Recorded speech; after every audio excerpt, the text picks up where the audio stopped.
Hey, Mike, how are you? Hey, Judd, how are you today? Just throwing a shirt on, man. I'm doing great. Thanks for asking. Good for you. Um, Yeah, you can kite go. surfing? No, not at all. Just getting things all organized between kids and food and homework and school and all that. Can you do me a favor and just admit everybody in here, brother? Sure, I'll take care of it.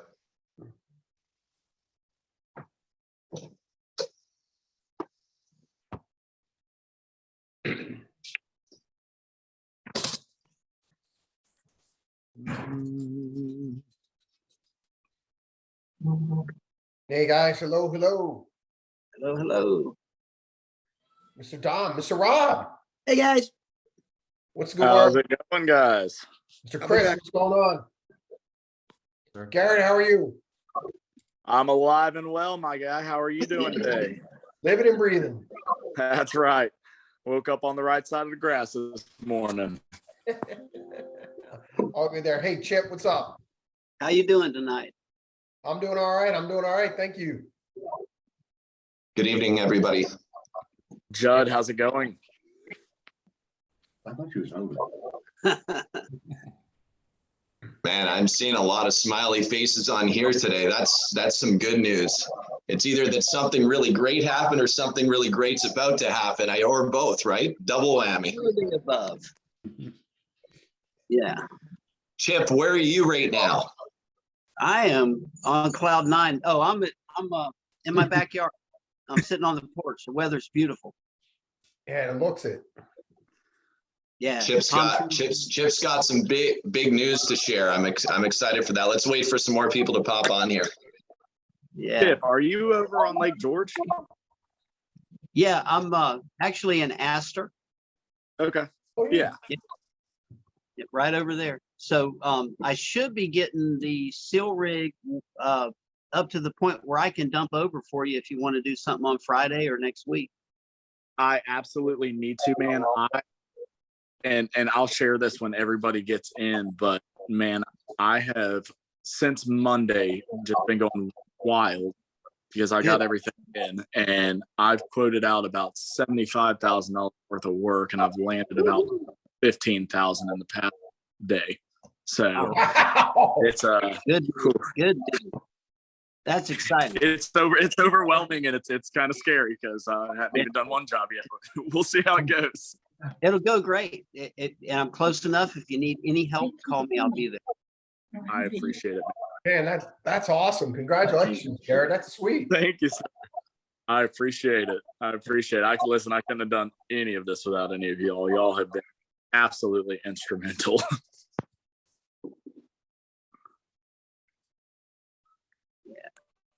Very cool. That's some good shit right there, guys. That's some good shit right there. Woo!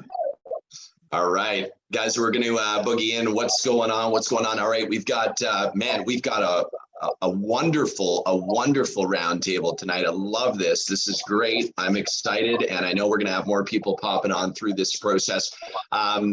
Guys, I came with hopefully some fire for you guys tonight that can maybe add some fuel to that tank, and maybe also up the octane on it too. You know, we don't want to just fill the tank. We want to really give that concentrated version of it. So let's just go through some housekeeping items right out of the gate, which is number one, if you can mute while we're not speaking, and then if you can go ahead and unmute or use your little reaction, your little emojis to raise your hand when you want to speak, like the good old classroom days. That would be cool, just to keep things in kind of that controlled environment that's not too noisy, right?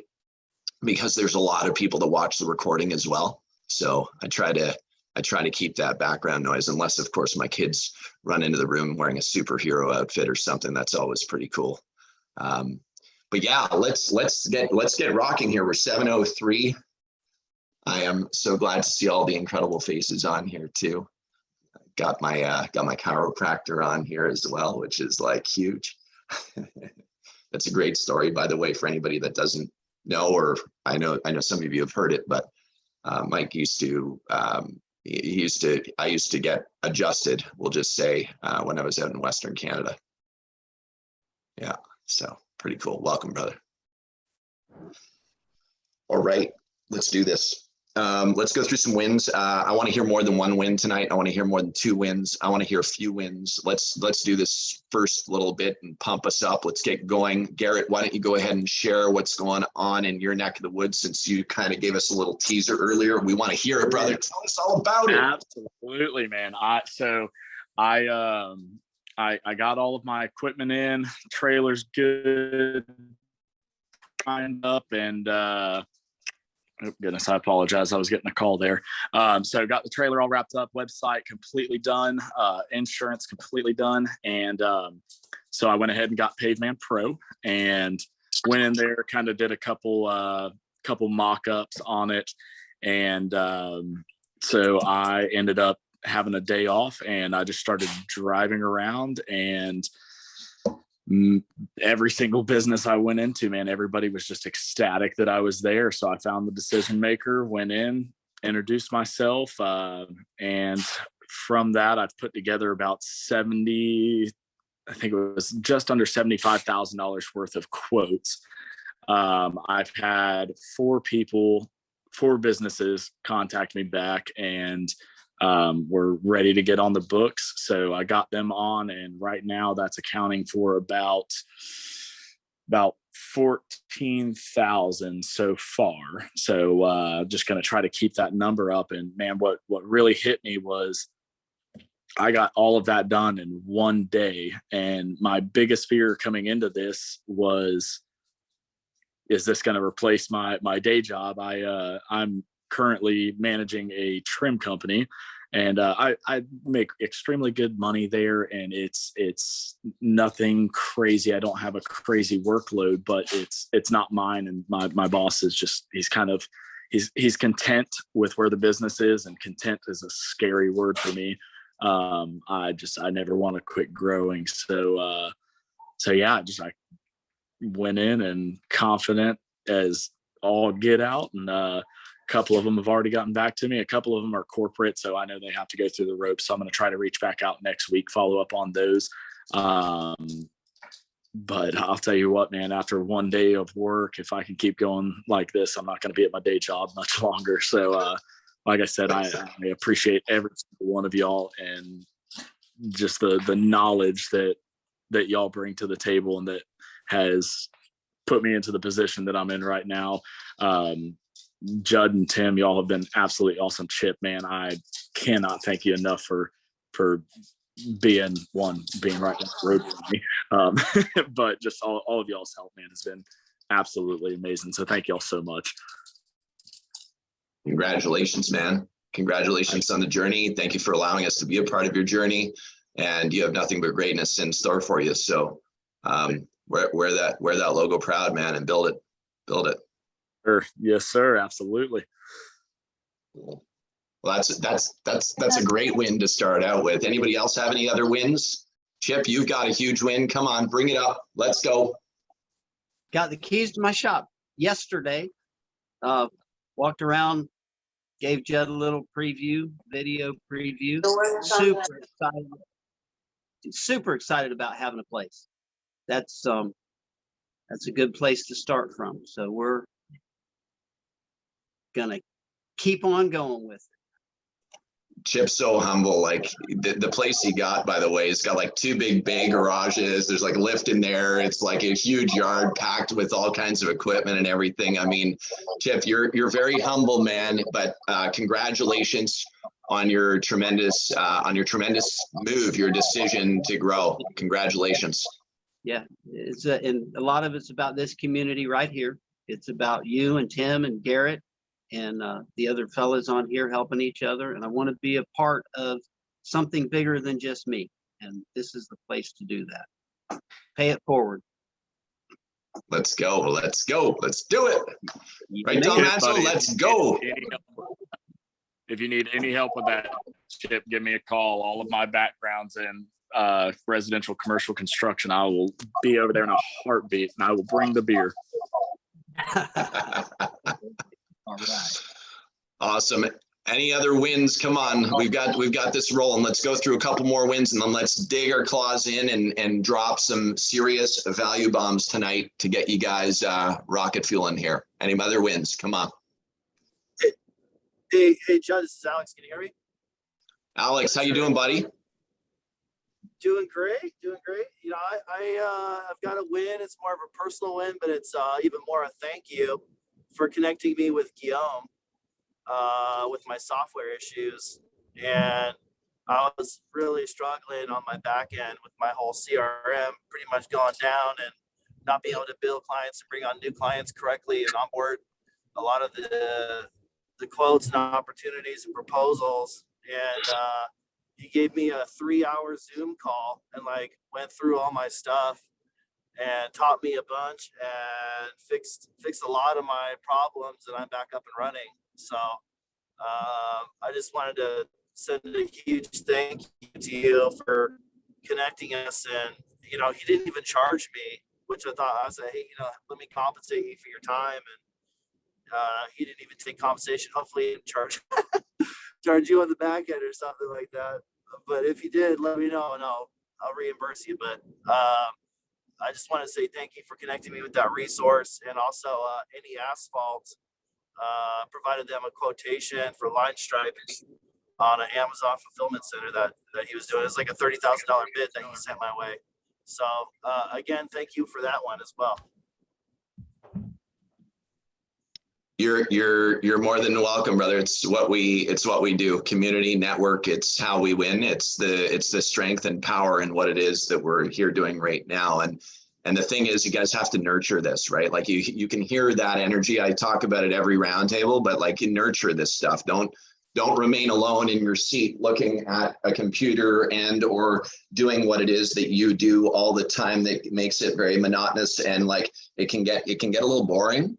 You need to nurture the relationships in the communities, because guys, we'll get rich this way. And I'm not talking financially, I'm talking about everything, right? Like that's how it ends up unfolding here for us. It's working for me. Raise your hand if it's starting to work for anybody else or it's working for anybody else. Just raise your hand, honestly. And I don't care if it's personal, business, or whatever it is. Are you finding this to drive that result? All right, cool. All right, nice. Alex Guillaume is a phenomenal human being. He is a intricate and key part of what we do, and he believes in the pay it forward movement. When you're in that frequency, you're in that frequency, and no, he just did that as just a good thing for you, bro. So you're set. Yeah, all right. I appreciate that so much. Thank you. Pleasure. All right. Any other wins? I know that Jonas has a win for sure. Jonas, you've got to win, right? I know that you've got to win. You sent us all kinds of awesome videos of the infrared units, rocking aprons, making money out in the field this fall. I love it. You got some wins? You're muted, brother. I know he's got it. Yeah, I got some win. It's gonna be next week for parking lot. We're gonna do some lot of potholes repair next week. How much did you get for that apron? What was the price on that apron that you charged? That was $850.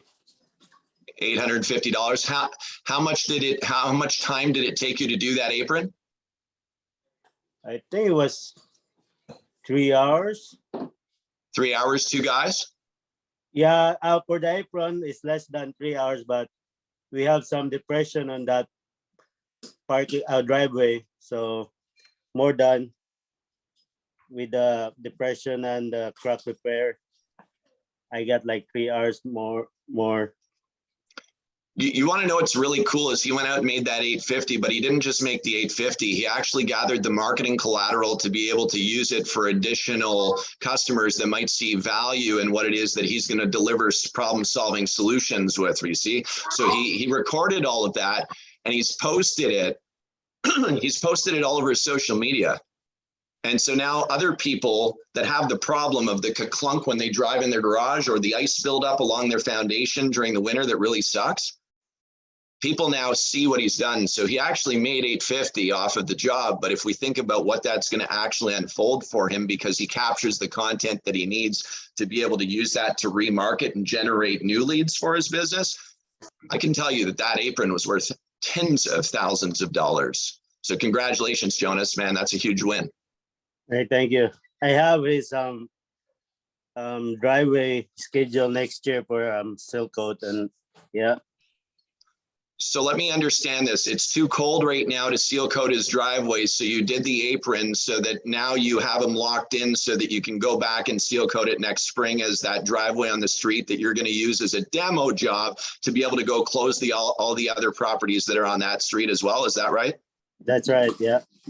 I've done this once or twice. So if anybody's wondering how I know that, it's just because I've done it repeatedly, like over the years. And you guys can all do that kind of stuff too as you're reaching fall and winter, right?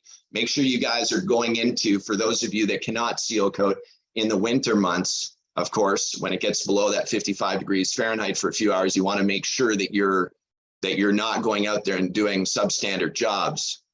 So if you can provide, if you have the opportunity to crack seal and you have the opportunity to go do patching, that would be my recommendation, to go out and make money to do that during winter months. And it allows you to secure those accounts as you go into the spring. Of course, you're not going to go crack seal if you have 3 feet of snow on the ground for people who are up in the very northern climates, but there is emergency pothole repair that certainly can get done in the winter months. Who here, by the way, is looking to make money this winter?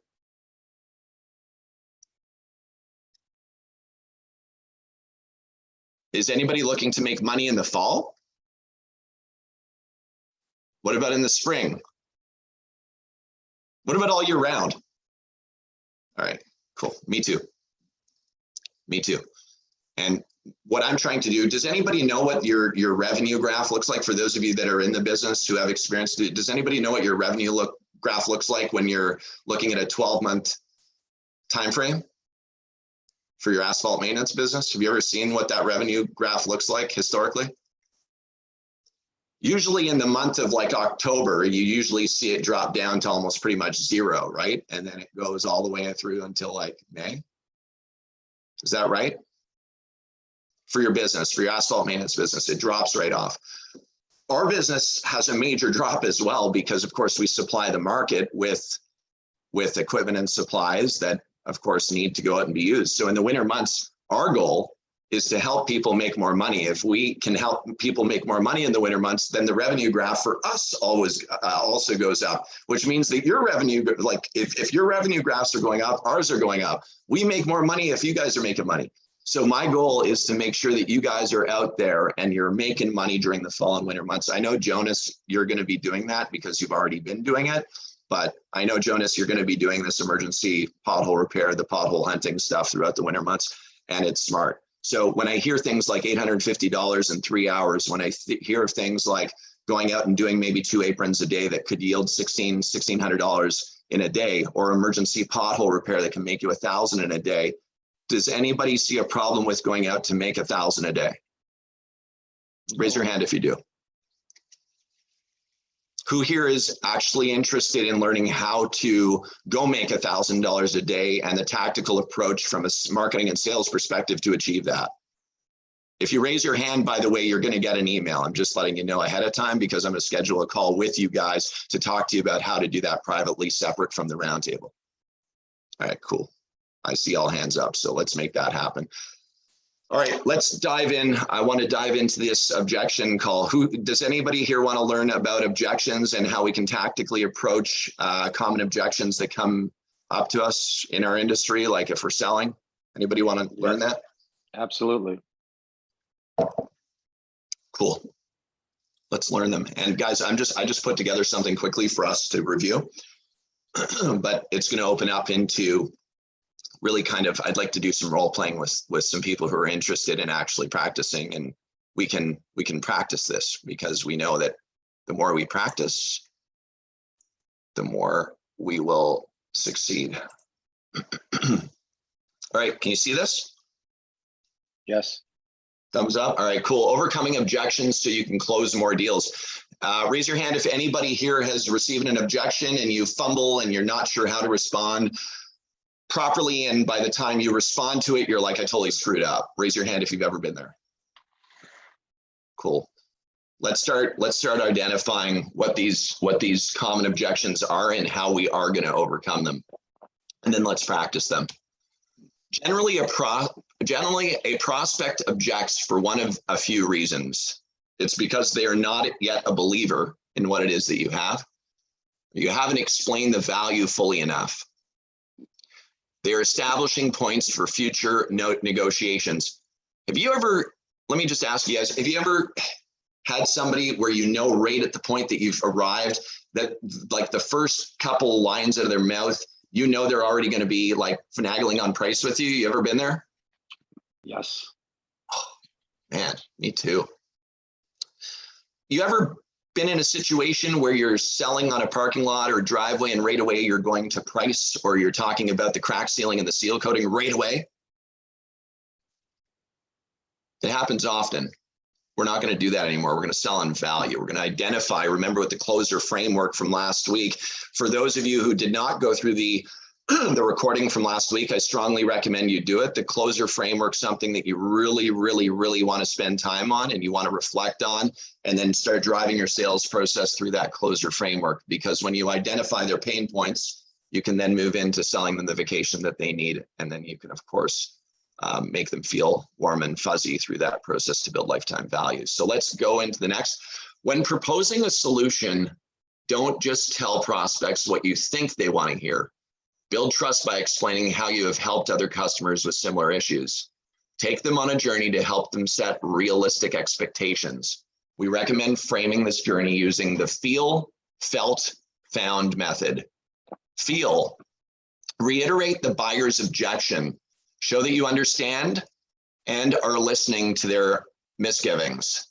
Felt, help the buyer feel that they are not alone in this concern. You have helped other customers with similar issues. Found, explain the misconception behind the original expectation. What truth did other customers learn to satisfy their problems? So remember, feel, felt, found, the triple F. Let's kind of keep that in the back of our mind, right? And guys, I will share this with everybody, this slide deck as well, to this Google Drive slides that I have. It will be on the Facebook group page, and it will be sent out in the email as well as a follow-up. Things to consider when overcoming objections. By the way, just curious, raise your hand if any of you do practice with other people or yourself as it relates to objections. Just raise your hand so I can see a raise of hands. I'm just going through. I haven't seen anybody yet. Addie, that's right. We started doing that, didn't we? Cool. All right. So take a pause. Successful reps paused 5 times longer than their counterparts and remain calm in the face of adversity. When a prospect introduces a concern, don't be afraid to take a breath to consider exactly what you want to say. How often, raise your hand here because I'm going to ask for a lot of feedback. I want this to be interactive. Have you been in a situation before where you felt like you needed to come up with a rebuttal when there wasn't really needing a rebuttal in the first place? Like you just all of a sudden felt uncomfortable and you had to speak to sell even more? You ever felt that? Raise your hand. Yeah. Instead of that pause, you ever feel really uncomfortable, you know, when you're selling and it's like, you know, you're supposed to just be quiet just for a few seconds, like 5 seconds. 1, 2, 3, 4, 5, and you're just standing there and you're looking confident and you're looking at the person and all of a sudden they tell you exactly what they want to hear. But if you step in and you change that mindset of what they were going to tell you about what it is they wanted to hear, it all changes, right? Direction of the conversation goes elsewhere, right? So take a pause, right? Consider exactly what you want to say. Slow down. Top reps slowed down their talking speed when addressing objections, speaking at 176 words per minute, while others maintained an average of 188 words per minute. Project authority when addressing concerns by speaking slowly, calmly, and with certainty. So Who here finds that they speak fast? Raise your hand. You mean like normally, Judd? Yeah, like normally. No, when you're selling, Oh, no. I have to slow myself down very often. Like right now, the way that I'm presenting to you guys, do you notice that right now I've slowed down and it's articulated a lot better than maybe me rushing through this, where you're not going to have the same kind of value delivered in what it is that I'm saying right now. Now you can focus on the exact words that I'm saying in a very disciplined and timely manner. Does that see how it's different? Let's not be an audiobook at 2 times speed when we're speaking with people. Let's slow it down. Let's bring it back down to a controlled, nice, articulated speed. Talk less. When a prospect voices a concern, it can be tempting to rattle off multiple reasons to reassure them. In fact, the average sales rep in the study addressed objections with a 21.45 second monologue. However, top reps talked far less overall. So speaking less will give you more, because you'll be able to listen to your customer more. Be able to listen to your customer more, or the prospect, right? So if you're listening more, they're going to tell you their concerns, their reservations, they're going to tell you their pain points, and you're going to be able to ultimately get them their vacation that they're looking for by giving them that value. Counter with a question. In our objection handling framework below, we recommend that sellers help buyers feel understood by clarifying their concern with a question. Top sellers counter objections with questions far more often than the average seller, 54.1% versus 31%. Guys, I'll share this again with you on the Facebook group, all right? Validate their concern. Give your buyer the gift of feeling understood, and you'll carry powerful influence. Use the phrase, "That's a valid concern. It seems like you're," and then you're filling that in, right? Fill in the blank with an emotion they expressed. For example, "That's a valid concern, Kate. It seems like you're pretty torn on what to do here. You'll have them feeling like you are an ally that can truly help because you get it. So somebody said something, your price is too high. Do you think it's important to maybe repeat that to them? Kate, you find that price too high? Now that person knows that you're speaking about that, right? They know that you're paying attention. So I'm going to go through anybody have any questions thus far? Let's keep rocking. Objection number 1, lack of interest. You ever have somebody that's just kind of like, raise your hand if you've ever had that lack of interest, like somebody that's like kind of in, like tire kicker. Yeah. All right. What not to say? Say okay and send generic information. What to do instead? Ask further questions to uncover topics of interest or pain points that you can tailor to the prospect's needs. Think about that, right? Ask further questions to uncover topics of interest or pain points that you can tailor to the prospect's needs. If you know that somebody is experiencing pain or has experienced pain, as an example, they might have had a previous contractor that did really shitty work and their sealer faded away 3 months later. Do you think it's important to know that? It's definitely important to know that. It's important to know that they might have felt from one of their friends that they were overcharged on one of their seal coating jobs, or a neighbor.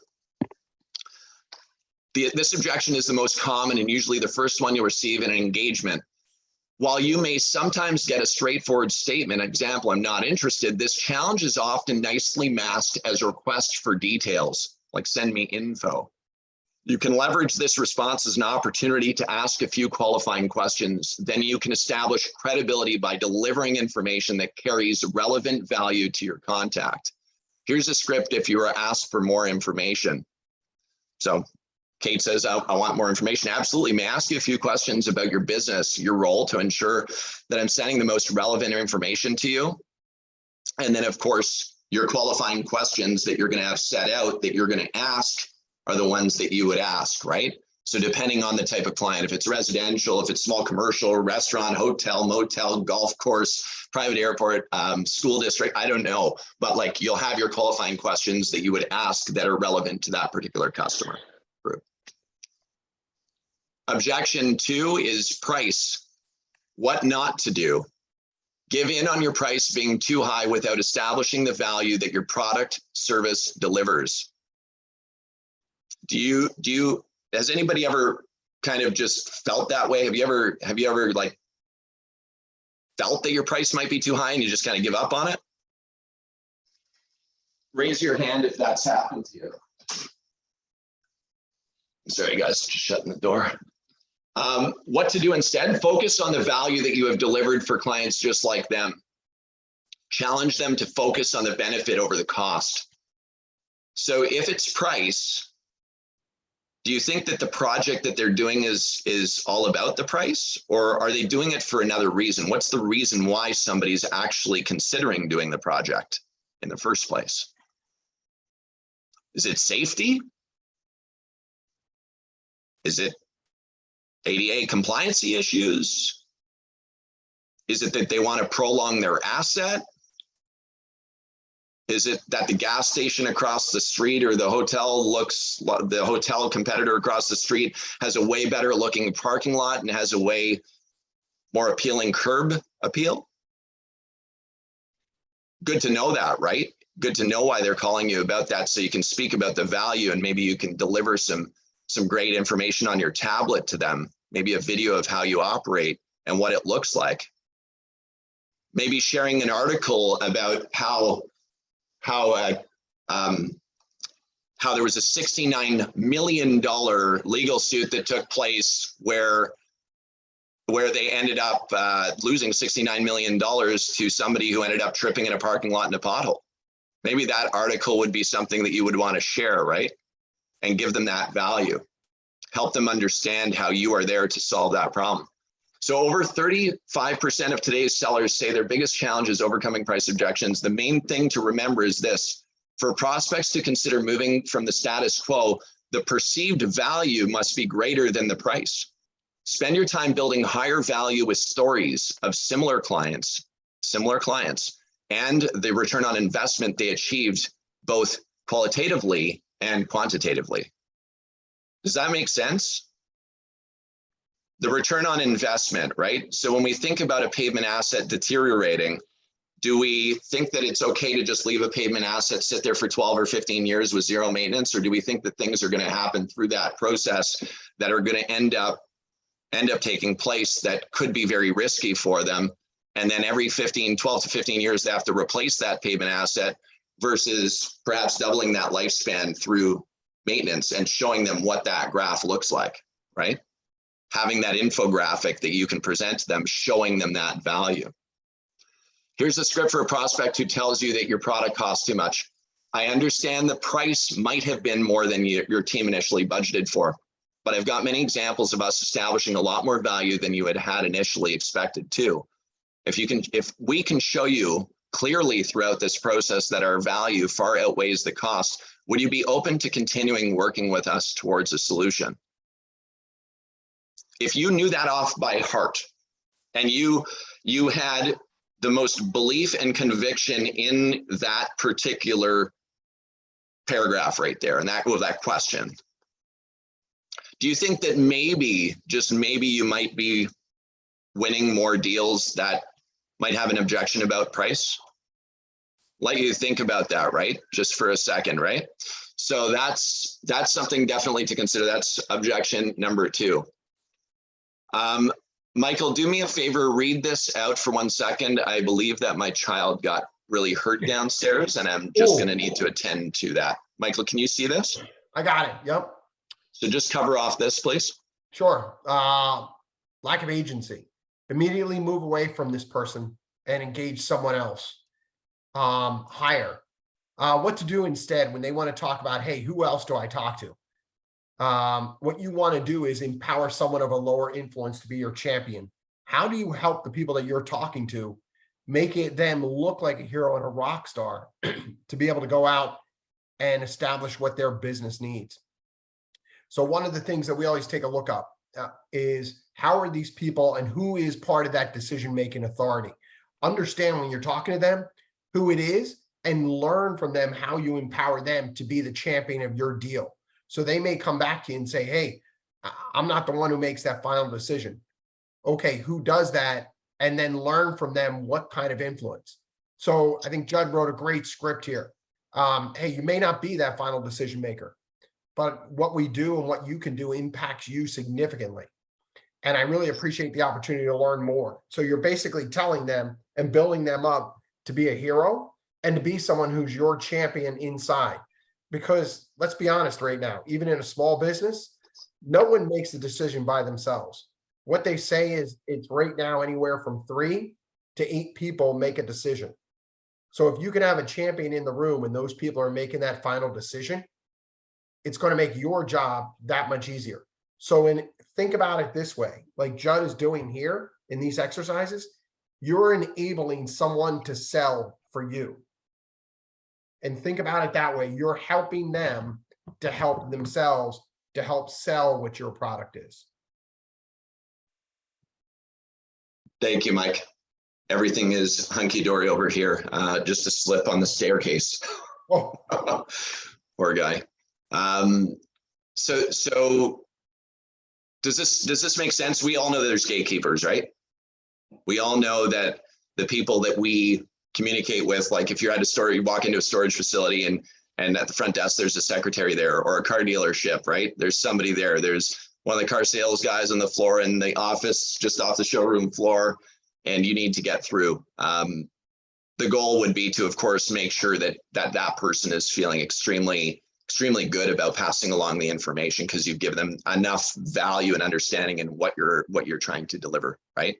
It's a very, very important thing, and it's what we'll deal with a lot, guys. Nice. Is lack of agency. All right, let's keep rocking. Competitors or status quo, what not to do? Get defensive and or badmouth the competition. Ooh.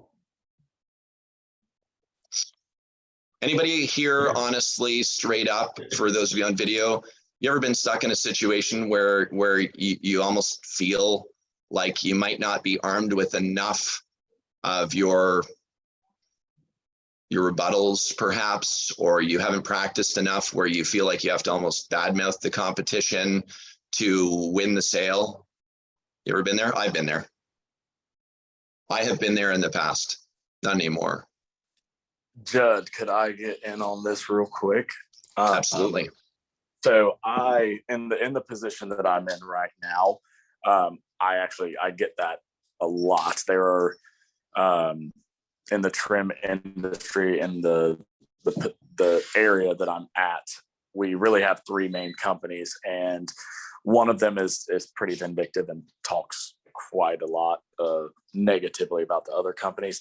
Typically, when I met with that situation, I start the conversation off with, I will absolutely never badmouth another company.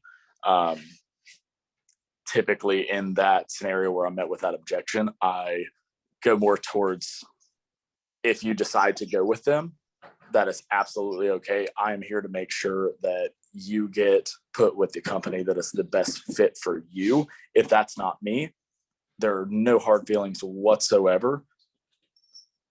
In the end, I want to make sure that you get the proper work done that you need with the company that best suits your needs. And it has worked wonders. And what I've found is 9 times out of 10, that completely shuts out that objection.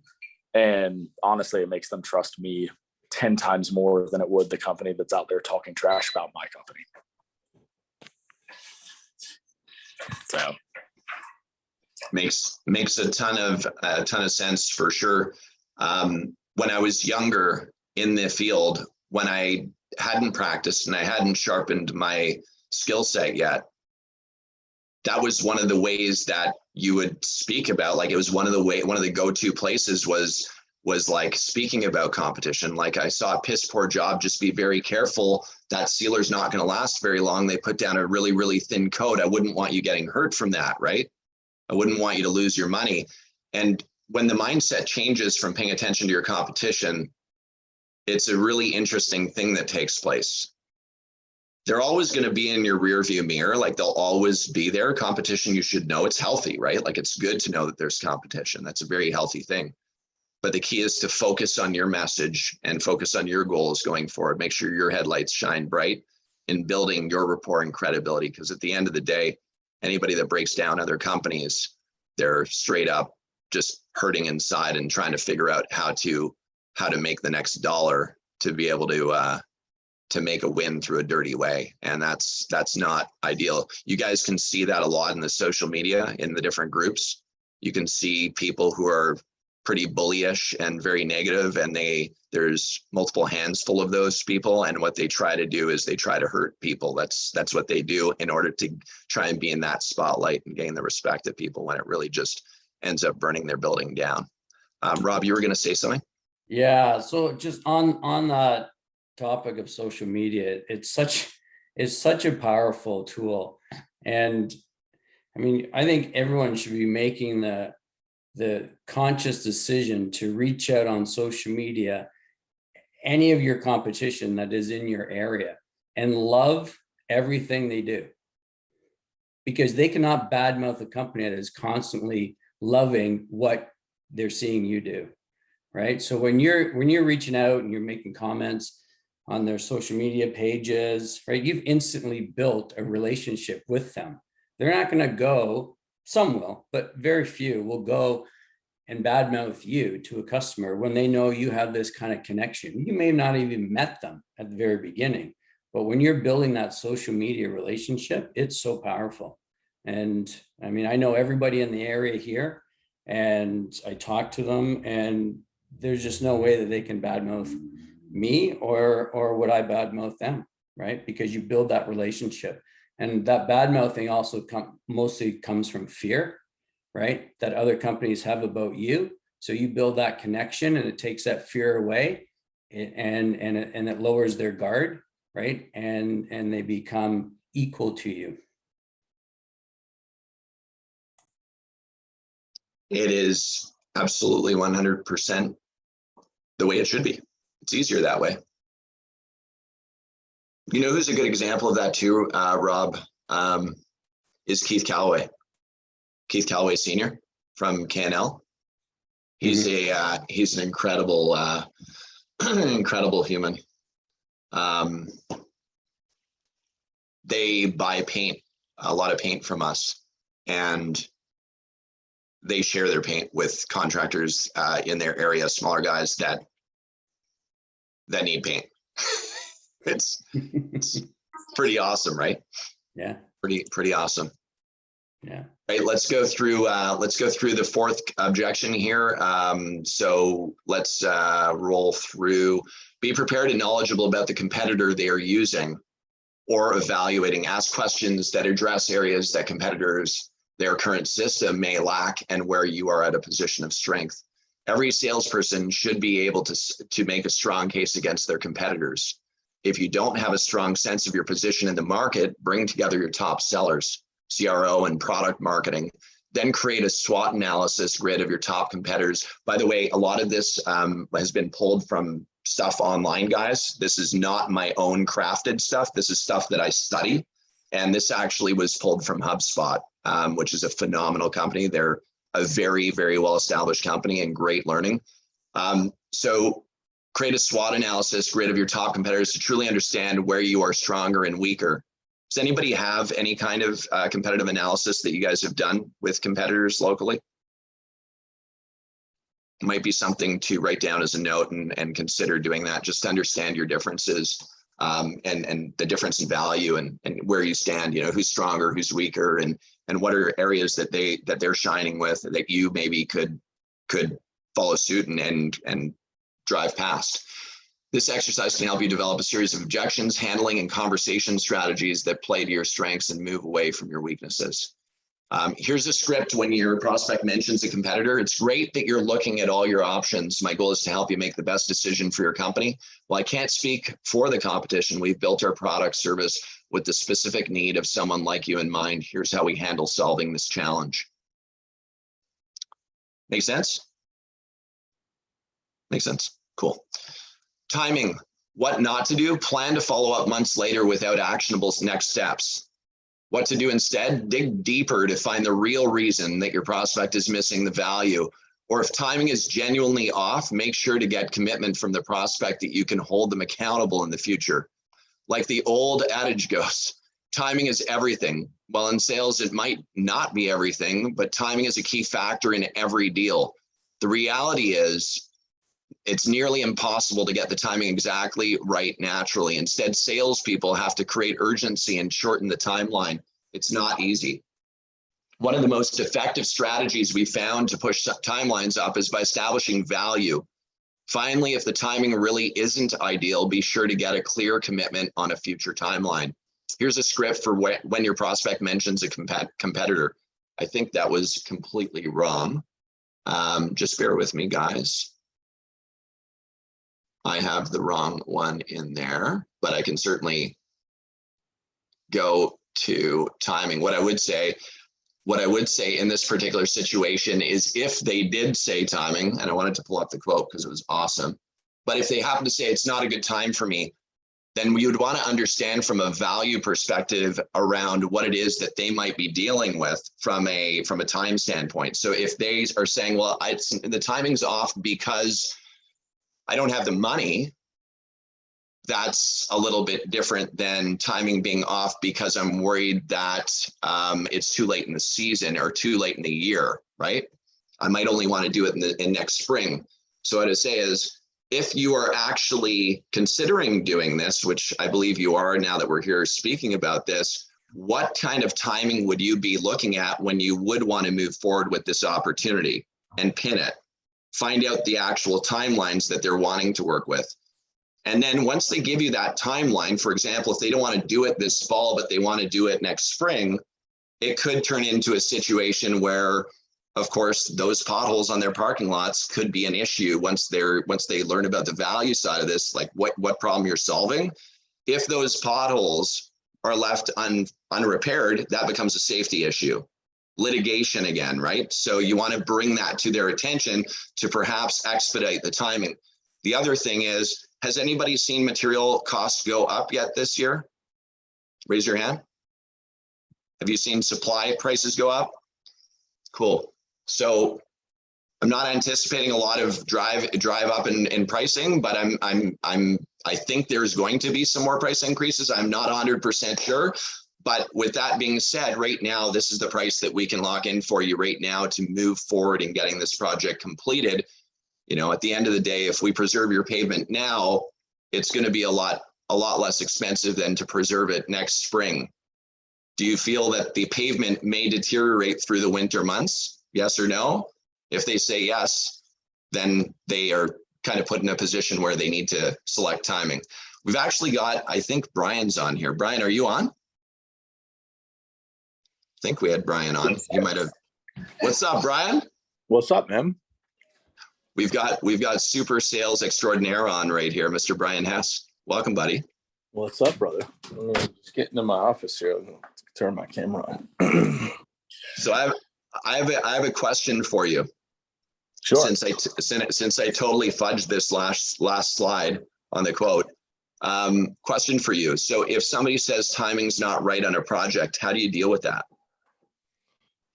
I mean, I think it's the same, you know, anytime you get any type of objection, that's, you know, not expected, it's a sign to ask more questions, right? Like to, you know, probe and figure out, you know, is there a good time, right? What are the things that are holding them back? And it's not, you know, it's not always asking directly. You know, one of the things that I always say about these types of frameworks, like what you're talking about tonight, it's excellent for a basis of like how to approach sales. But the most critical thing then is just to have a real conversation with people and genuinely ask questions. And so for me, you know, I was just talking about this today with somebody, you know, when I started in the business in the first year, I didn't know it then, but I had a significant advantage of not knowing anything because I couldn't talk to people about what most people talk to them about. And so a lot of you guys probably as you're growing your businesses, you lean a lot on the technical stuff, right? Like, well, let me tell you about the product and how it's applied and, all that kind of stuff. And in all reality, what I learned in the first year, because I didn't know jack shit about any of that, I had to ask them, what they actually wanted help with, what was really bothering them, or in the case of, an objection, what is it that's stopping them? And the more you probe and the more you uncover, the more you'll get the real answers. Because generally speaking, the first objection is not the truth. So it's like, you got to really dig and just have a genuine conversation with people. And if you've done a good job in the sales process of building trust, you'll be able to ask them, when would be a good time. And, a lot of times it's generally like one of two things, and every scenario is different. But like in our world, it's like, well, is it the cost, or is it the timing, or is it the terms of the cost? Like, what is it? And so the best advice I could give you is try to isolate the objections, right? So try to kind of poke around by asking questions and get them to kind of settle it down to just a few.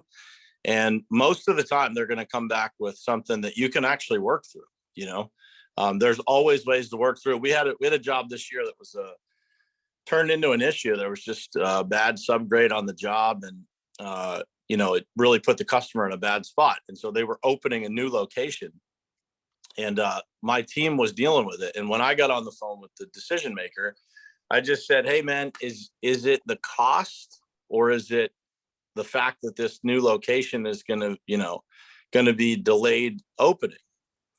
And he said, it's the cost. And I said, okay, well, let's figure that out, man. Like, how can we make this work? Right. So, and that's an example of like, I knew that it was, one of those two things. And if it was the timing, then there's a different set of circumstances we can deal with and work through. And so, the best advice I could give you is just, be real with people and ask genuine questions. Right. And the tough part about sales is you can learn as much of this stuff as possible. And I highly recommend that you pay attention to any sales training and any sales structure that you can, because it makes you more comfortable.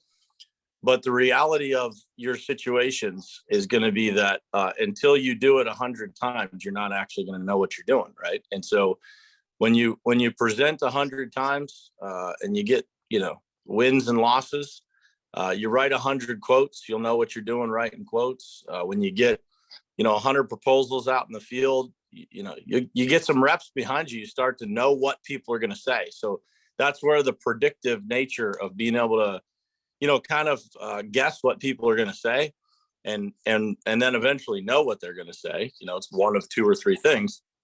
That's where it comes from. And so, for me, I've been fortunate to be, a very, very busy salesperson and sales leader in this industry for over a decade. And so I've just gotten a lot of at-bats, right? And so when you get a lot of at-bats, you hear every excuse, you hear every objection, you hear every, BS reason they could possibly give you as to why they don't want to do something.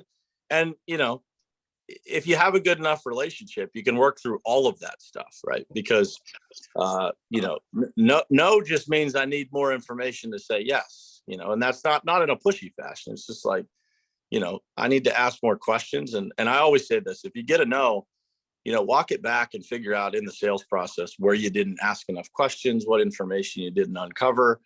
All that stuff is important. And it is surgical in the approach that you take to ask the right questions, build the right relationship, put yourself in a position to overcome almost any objection. And as you keep trying these things and use these things that are on the screen here as your basis, but you put your own personality into it, and you get to be really good at it.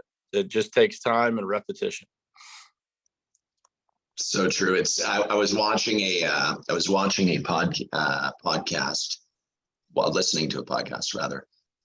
Patrick Bet-David, and he's like, as you're working the sales process, and Patrick Bet-David's pretty badass, by the way. He's done really well for himself.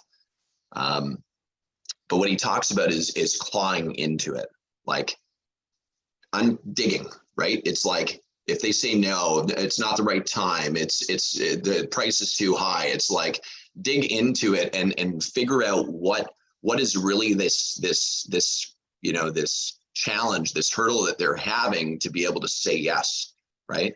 And if you have the ability to be able to dig with somebody without coming across, you know, as a jerk, then you're in great shape. And the way that you do that is by practicing it, by having the confidence, by having the belief in what it is that you're doing. And if you're really trying to solve somebody's problem, which is what sales is, if you're solving their problem and you have that value to deliver, then you're in great shape. By the way, I did find that quote that I didn't have on here.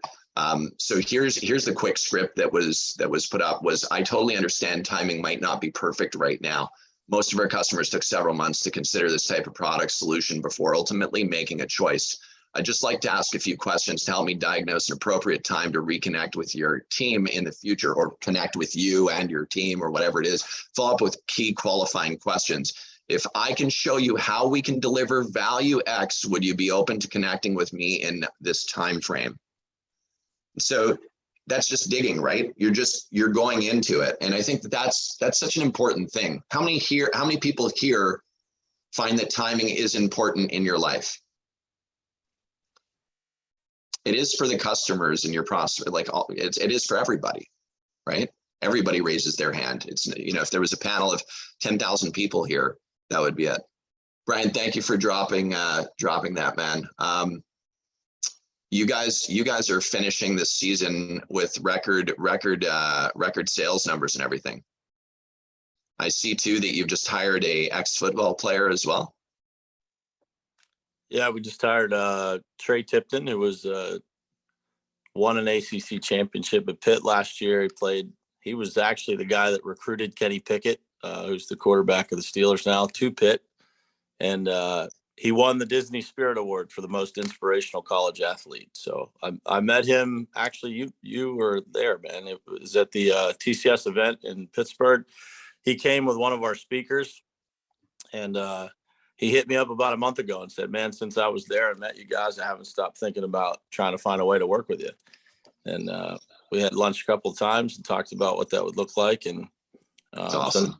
Yeah, he's going to help us with some community outreach, and he's learning the business right now down in the trenches, just, you know, connecting jobs to contractors and, you know, jumping right in to learn exactly what we do and how we do it. I think that's important. And then eventually he'll be a community relations guy that, you know, helps us better connect with the community of Pittsburgh. It's amazing, man. Yeah, I had a great conversation with him and Will and the Callaways. Yeah, it was great. Congrats. With Marvin just came out today. I saw that. That was awesome. Yeah, Blacktop Banter. Yeah, you guys, who here subscribes to that podcast, Blacktop Banter? Cool. You definitely do. If you don't, you should subscribe to it. It's pretty cool. Marvin's got some great content that he pushes out, guys. Okay, recommendations and recap. I know we're almost at an hour here. Build a repository of the most common objections and the best rebuttals to overcome them. Is this getting anybody, like, honestly, is it getting anybody stirring on maybe learning? Like, you're not going to learn this all right now in this 1 hour, but will you dig a little bit deeper and will you spend some time in this area? Raise your hand if you will, straight up, and nobody's feelings are hurt if you're not. I think it's really, really important. To standardize your best responses to common objections and leave placeholders or room for customization. Do you think you guys can commit to doing that? Can you commit to reviewing this maybe on your own time and maybe thinking hard about these pieces and really start practicing that as well? Like, maybe could be with your wife, your husband, it could be with some of your staff, could be with yourself, just kind of thinking about it and going through it. Has anybody been able to ever memorize something like a paragraph? I'm terrible at memorizing. But if you can memorize, that's a pretty cool thing if you had your rebuttal right out of the gate, but not in a way where you're trying to remember it from cue cards, but like learn it, really learn it. I know that Addie and I had some great sessions yesterday where we really practiced hard, and I called Addie up out of the blue today, and it was a role play, and Addie Addy nailed it. It was 10 on 10, but yesterday he was fumbling, like it was total fumble. And the point is that that's going to happen, right? As you're practicing. It's not going to be perfect. It's going to take a long time and patience, no different than filming your first video for your marketing that you're going to post up for social media or YouTube. You're going to go through that fumbling.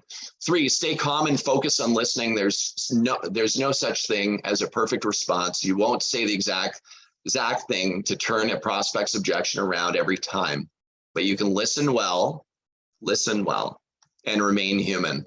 Stay calm, pause, address concerns logically and in a matter-of-fact way, and provide customer examples backed by data. If you're showing up at a job and your legs are shaky like a deer, a baby deer, and you're running around trying to figure out, how to give them the value stack that you really should, but you can't because you haven't practiced it, then it's going to be a little bit chaotic and a little bit strange. You really want to have that confidence. Stay calm. 4, provide a solution that addresses the prospect's concern. Repeat the buyer's objection and walk them through how you have addressed this concern with other customers who felt the same way. Use the feel, felt, found framework that we discussed earlier up on the top and take the prospect on a journey. Now let's go practice. So I just wanted to get that together. I've been studying objections for a long time, and one of the articles that really stood out to me was what HubSpot put out. So this is like pieces from different places that I brought together to be able to deliver to you guys. Hopefully, I'm really hopeful that you guys have takeaways from this that you can reflect on. I will definitely want to do some role playing with you guys. We're kind of top of the hour. Does anybody want to is there anybody on the screen that wants to do a role play with me where we can do it, and then maybe 2 other people can do a role play? We'll go through 2 role plays before we cash out. Anybody? I'll do it with you, Judd. Looks like cool. Well, we got Jeanette. our 2. We've got Jeanette and we've got Garrett. So that's great. We've got 2. And so Garrett, do you want to be the asphalt maintenance service provider, or do you want me to be the asphalt maintenance service provider? Listen, I am like at my greenest point right now. So yeah. I will absolutely be the asphalt maintenance provider so I can get all of the practice that I possibly can while I have an audience of people judging me. So you are the asphalt maintenance provider? Let's do it. Dude, I'm telling you, see, I'm already in love with Garrett. This is freaking awesome, right? Like throwing it on the line. Let's go. Let's roll it out. Cool. So we're on a property right now, and what's one of the properties that you were on? Let's give an example of a property that you were on. Perfect. So right now, let's go with the townhomes at Wildwood. Townhomes at Wildwood. Have you closed them yet, or you haven't closed them yet? I have not. I was actually on lunch at my day job. I keep a polo fresh in the truck, so I slipped it on and ran in there when I saw a dirty parking lot, man. Yes, absolutely. Yes. It's the way to do it. And it was so easy, right? There was the fork in the road. It was like, I do it or I don't do it. And if you didn't do it, then I was on my way to a building that I knew that I wanted to quote, and I just happened to have a few extra minutes on top of that. And I looked over and I was like, oh, you know what? It's on the way. Might as well. And I whipped in real quick. Almost got rear-ended, but hey, it's all right. Worth it. What I will say is, as before we start, and this should be like on the top of our office wall, stay hungry. Stay hungry like that hunger right there that you just expressed right there. Stay hungry like that, man. That's huge.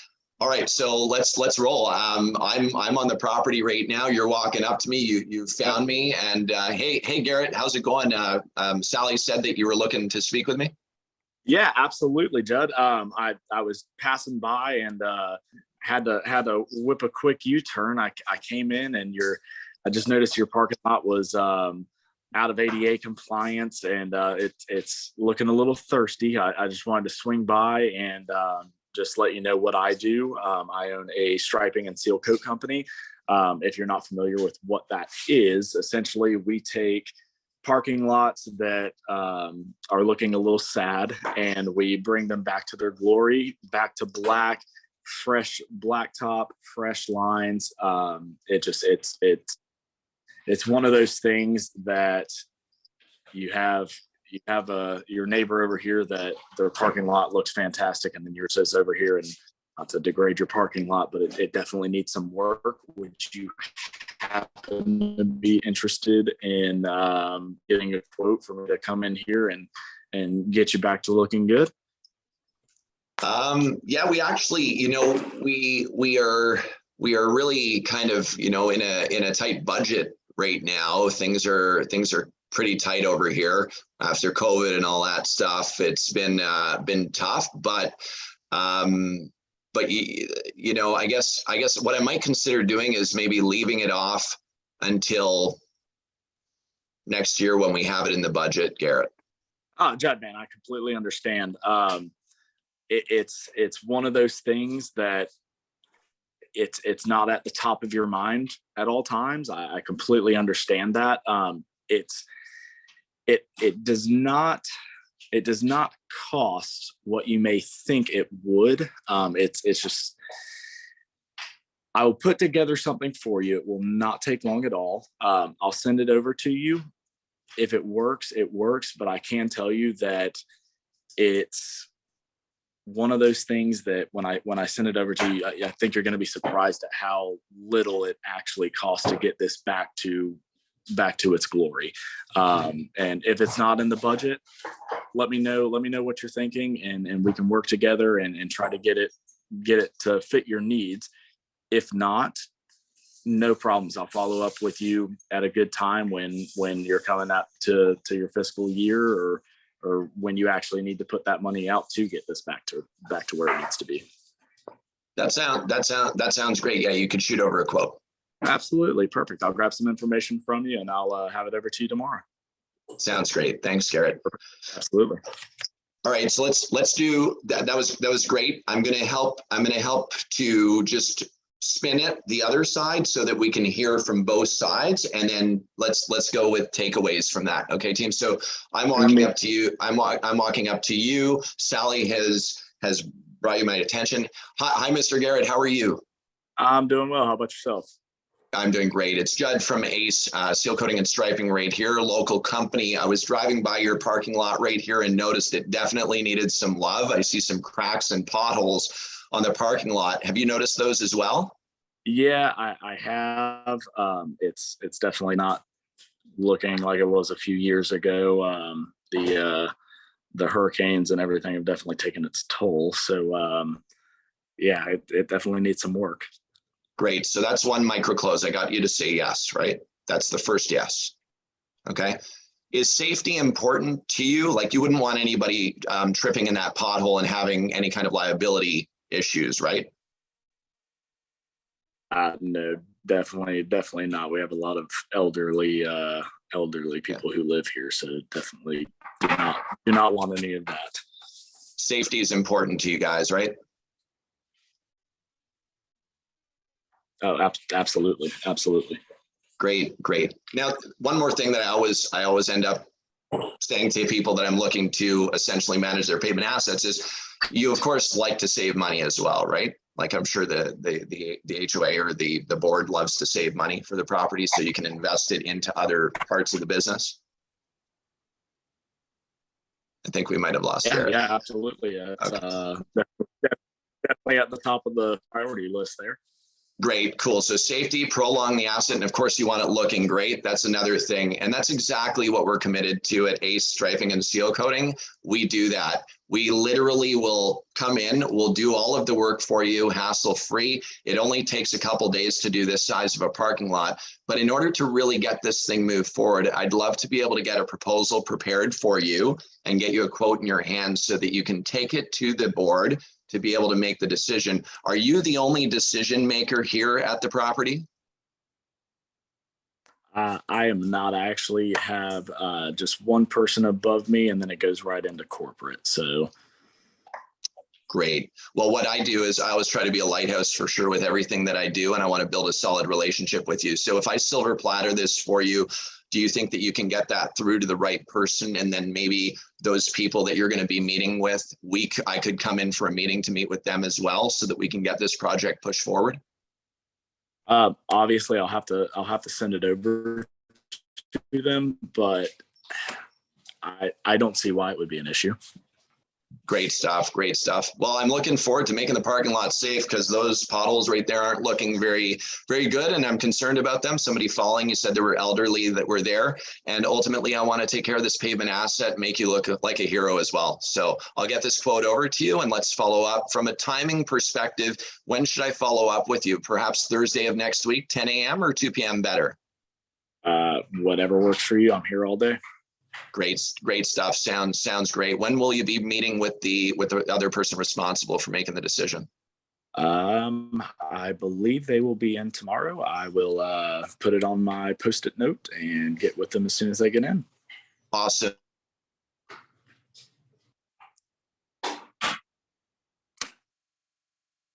I think we lost Judd.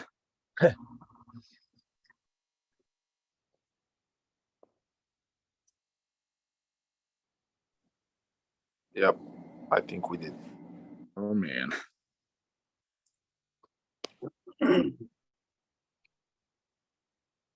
Well, while he's frozen, I will definitely go ahead and say he's good at that. He's definitely good at that.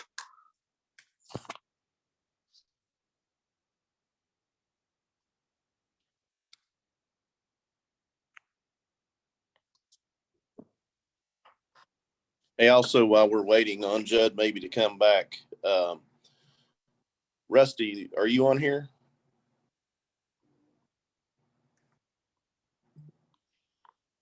There was a colleague I've been working with. He may reach out to Judd and Asphalt Kingdom. He reached out to Eddie today. Eddie spoke with him, and he's thinking about buying some equipment. So I was just going to give a big shout out to Rusty as one of the new guys on the call, and just get all you guys to know him. Give him a shout out, but I don't think he's on here. I think I saw, is Rusty Loki? He's in. I talked to him. I saw his last name, Loki. Right, that's him. Got you. If he's on here, Eddie, let's all give him a shout out. Wish him well. Shout out. And build his confidence that he's with a good group of guys. Yeah. I just spoke to Loki, by the way, today, as well as John and a couple of other guys. And Loki seems like an awesome guy. I spoke to him on the phone. He wanted to join in like a group where a lot of people could be helpful to him. And Jason Castle was saying like, hey man, you gotta be in Asphalt Kingdom. So guys, you could give him like a hello here to welcome here. That's what we want, We want to make sure we can give him all the help he needs so he can start up very strong.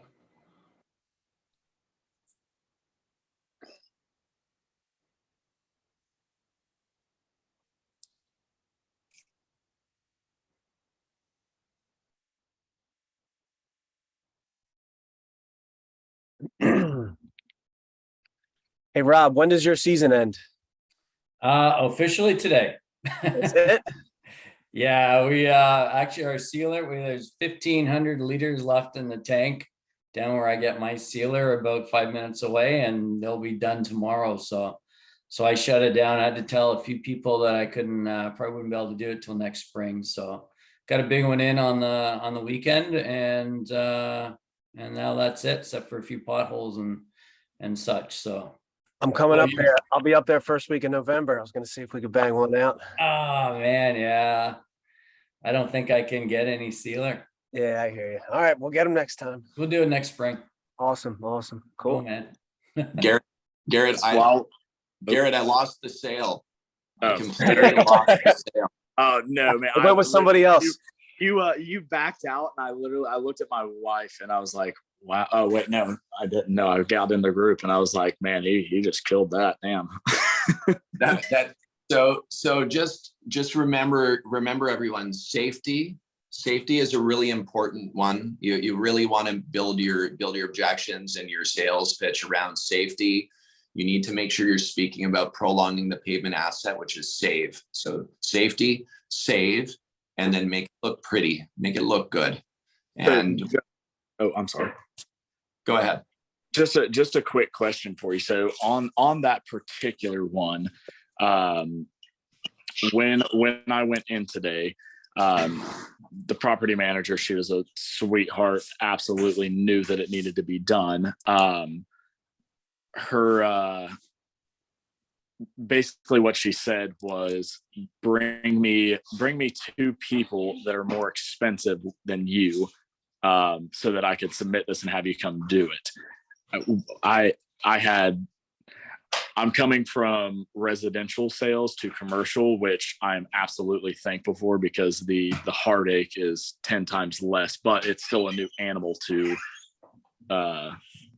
learn. This is easy. Just go form another 2 company. No, I'm kidding.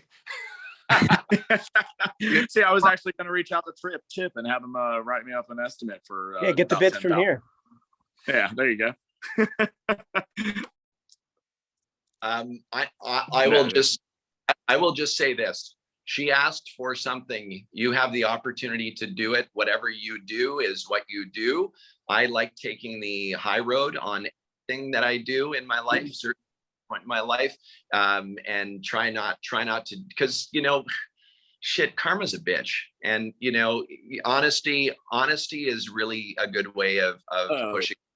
So I would say this, and I'm not saying you were going to do that, Garrett, but what I'm certainly saying to you is this, that they should get 2 other bids, and those 2 other bids are going to be competitors, I'm sure, that you're going to be up against, and you'll know what you're up against at that point. It could be a learning opportunity for you too, right? If you, whether you get my question, obviously I would never try to throw that in. No, it was more, the question was more geared towards kind of,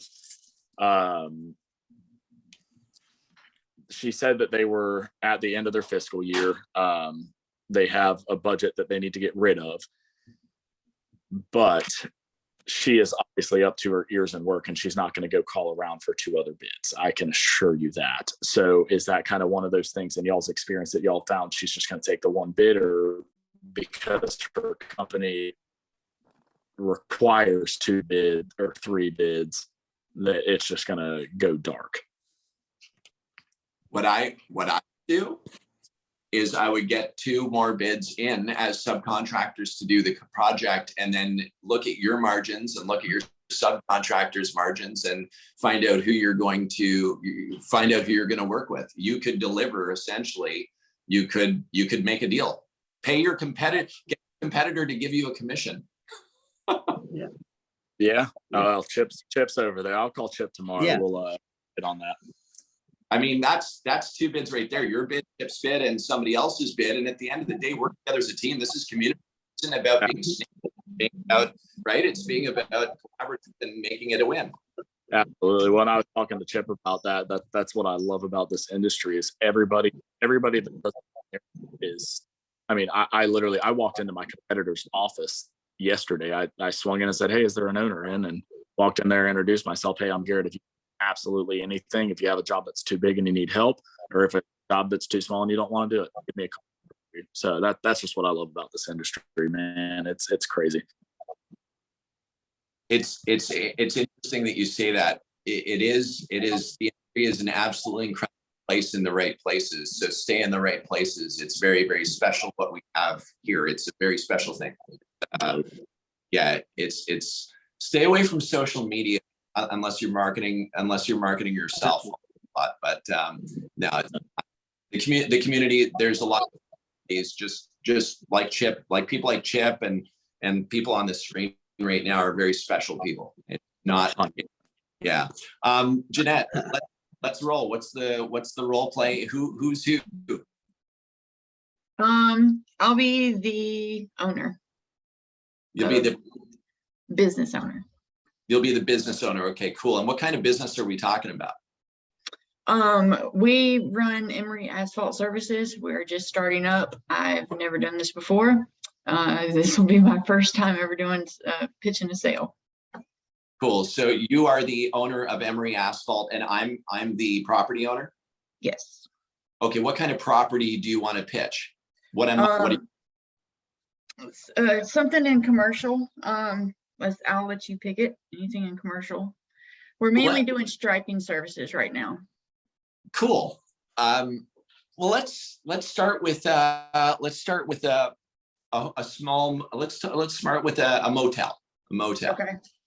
Okay. And got like 60 car spots, 60 slots, and you know, we've got a very gray and faded asphalt. The aggregate's exposed. It's dirty. It looks like the place needs some maintenance, not just the driveway, but the place too. Like it needs some love. And the lines are faded, and all of the signage is kind of looking, you know, tore up, and the stenciling too, man, like any of the signage, it's just any of the pavement markings are looking faded as well. So you're kind of coming up on something that needs some real love. Okay. All right. So I'm in the front office right now, sitting at a desk and I'm coming up right now. Hi, good afternoon. How can I help you? Hi, my name is Jeanette. I'm from Emery Asphalt Services. I'm just wanting to bring you my card and a flyer and see if you can go over my information with the owner and your manager, and y'all can sit down and discuss the services that I offer for my business and see if y'all are interested in it.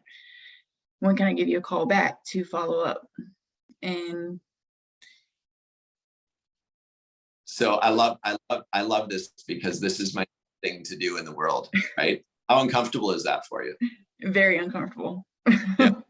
That's because we haven't practiced yet, and this is why the practice becomes so instrumental in the success that we're going to build, right? Like Emery Asphalt's going to be a thriving asphalt striping. They're going to be striped. You're going to have a striping company. You're going to have an asphalt maintenance company, and you're going to be thriving because you're showing up to places like this and you're practicing. So congratulations for being the small percentile of people to show up and do that, and also getting uncomfortable on camera, on Zoom with else here. And it's so awesome. You're going to win just because you're doing it. So congrats. Like, that's huge. All right. So let's remember that we're going to be in person. Let's try it again. We'll just slow down a little bit. Remember, slow pace, and you're presenting to me. I'm at a desk inside of the office at the motel. Like, you're walking in, a sign says office, the bell, the kind of little ringy bells on the top of the door make a noise to ding. And then you're walking into this office and you see me sitting there. And so you're going to say, hi. I say, hi, Jeanette. I say, hi, how can I help you? Hi, I'm Jeanette Anderson. I'm with Emery Asphalt Services. I'm just bringing you a flyer and a business card to see if y'all can see if y'all need any of my services that I offer. And is there a good time? Stop. Okay. Stop.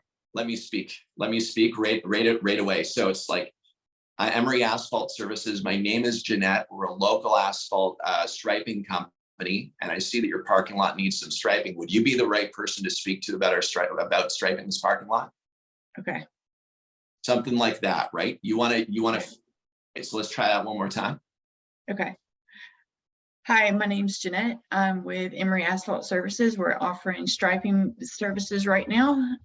And soon we're going to offer seal coat services. I see your parking lot, it needs some services done. Is there any way you can take a look over the stuff that we offer and see if you're not the one to talk to, can I get the person to talk to? I'm very nervous. Yeah, very nervous. It was better.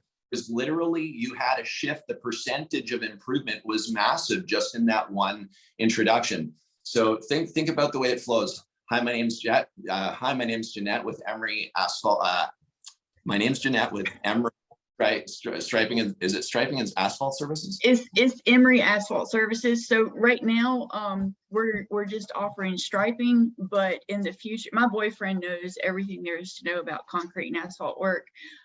He's right now a paver operator at a different company, but we plan to open up our own company. I've gotten the LLC done this week. I've gotten, Cool. pretty much all the business stuff done. We're just waiting for him to buy the striper. Okay, got it. So let's roll into this. So Jeanette, hi, my name's Jeanette from Emory Asphalt Services. We're a local striping company, and I took a look at your parking lot outside, noticed that the lines were all very faded. And I also noticed that the handicap signs that were painted here with the stenciling, they're very faded, which can be ADA non-compliant. Would you be the right person to speak to about striping your parking lot? Find out who I am, right? I'm the person sitting there. You need to be able to understand who I am in order to do it. Don't pass me the information and run out the door. You want to become my friend, right? Forget about Emory Asphalt, forget about anything to do with the past or whatever it is. You just want to come and meet me and talk to me, and you want to become my friend. You just want to ask who I am. Are you the owner of the motel? Is the parking lot important for your guests? Is it important that your parking lot's safe? Is it important that your parking lot looks really great for your guests that are showing up? Are these things important to me? Start claw in a little bit, right? So do your introduction, but then just have a cool conversation with me, like just a convo, right? I know that nerves, but like just speak about the parking lot a bit with me. Try one more time, and then team, I've got like 5 minutes, and then I got to go see but I'd love to carry on doing this kind of stuff with you guys. I think there's a lot of value in it. So do you guys find value in this kind of stuff? Yes. Yeah. All right, cool. All right, so Jeanette, let's roll. So a front desk, you walk in, the bells ring, and I say, hi, Jeanette. Hi, my name's Jeanette Anderson. I'm with Emory Asphalt Services. I see that your parking lot the lines are kind of faded, and we're offering striping services. Would you be interested in anything that we offer? That's interesting. You said you're local? Yes. Oh, no, we are local. Yes. That's awesome. So you're a local striping company. Yeah, we were actually considering doing that, doing the striping because they're starting to get faded. Tell me more about what you guys do. So your parking lot will get clean free with debris. You'll get new stencils for your handicap parking spots. You'll get perfect lines, straight lines, good lines that your customers can see. It'll bring business in, bring more traffic into your hotel. And we can get a bid going on or a proposal. I can send a proposal over and see if you're interested. I'd like to get a quote. Yeah, that sounds great. I would love to get a proposal over. So how would we go about doing that? Well, I can leave you my business card and a flyer. And are you the owner? I am. Okay, well, that's great. If I leave my information with you, if you can give me your information also, I can send you an email today or tomorrow, and maybe we'll follow up. An email today or an email tomorrow? Make sure you're telling you're the boss. I can send you an email today, and if it's okay with you, I'll get back with you tomorrow. Don't ask me if it's okay. Say I'll follow up with you tomorrow. Is 10 a.m. better? Say I will follow up tomorrow. Is 10 a.m. or 2 p.m. better? Okay, I'll follow up with you tomorrow. Is 10 a.m. or 11 a.m. better? Let's do it in the afternoon if you can. Okay, what time will work for you? 2 p.m. Okay, that's perfect. I'll call you then. That's great. Thank you so much. You're welcome. Have a good day. So much better.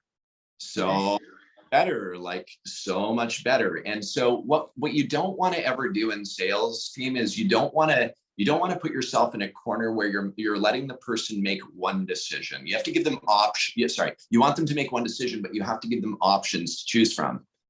If they say no to you, so shall I give you a call back tomorrow? No, I'm going to give you a call back tomorrow. Is 10 a.m. or 2 p.m. better for you? Saying no at that point's a lot harder because you've given two options tomorrow, 10 a.m. or 2 p.m. right? Now you set your You put it in your phone, you make sure that you have your calendar with your alarm set. You make sure that that email gets sent to them with a quote, not just any quote, but a quote that looks really good and different from what the usual stripers will come around and do, which is a loose leaf piece of paper or chicken scratch, and you deliver a good looking proposal and you follow up with a call that says, hi, Jeanette calling, right? And you, Emery Asphalt Services, I'm calling to follow up about the quote that I sent you. I just want to confirm that you got that. Yes, I got that. Fantastic. And what are your thoughts about the quote? Oh, it's not in the budget. Now we're talking about the objections we spoke about today. Introduction, and then move through the objection set to close. Make sense? Okay. Yes. Practice with your boyfriend. Practice by yourself. Role play. Put your camera, like you would, I mean, y'all would laugh, but I have a tripod.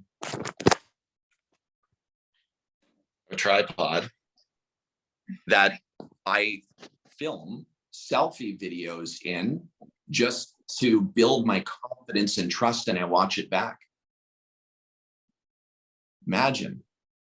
So when you guys see me on YouTube and in those places, it's not a one shot or one catch wonder. It's practice. It's getting comfortable in front of it, and it's doing it and watching yourself and critiquing. You know, Jeanette, when you're going to sell, you're going to become more animated. Your hands are going to move, and that's what's going to happen, because you're going to practice that. And that's what they want to see you smile. They want to feel that energy. And that's people desire that. Would everybody agree? Raise your hand if you agree. I micro-closed all of you right there, right? Influence. That's you guys. This is it, right? Like you building those relationships, that rapport, that trust, and helping. Did anybody find tonight valuable? All right, cool.